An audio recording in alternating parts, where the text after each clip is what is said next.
One country is building railways, ports, and highways across half the planet, and someone has to pay the bill.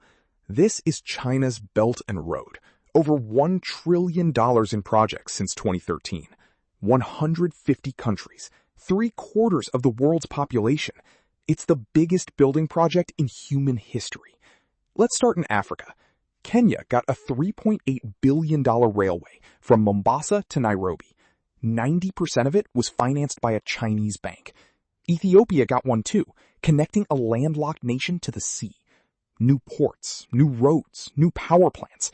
But here's the catch. Most of it was built with loans, not gifts.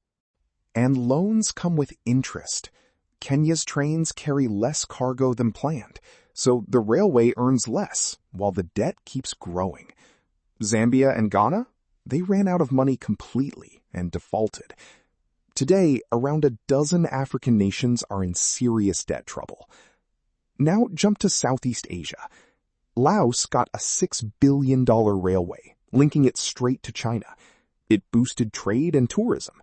But for a tiny economy, that loan is enormous. Laos now carries one of the heaviest debt loads on Earth for its size.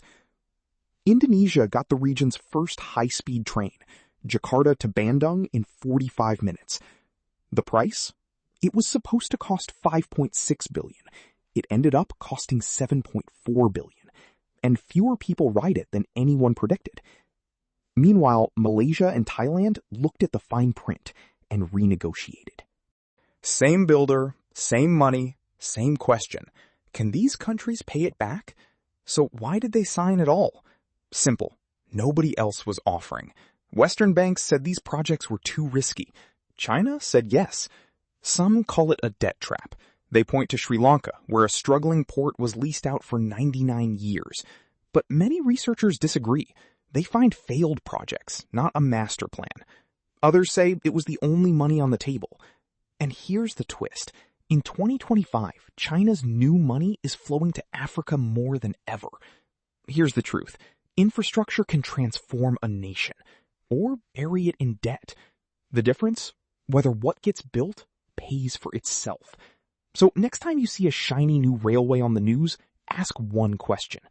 Who's paying, and for how long?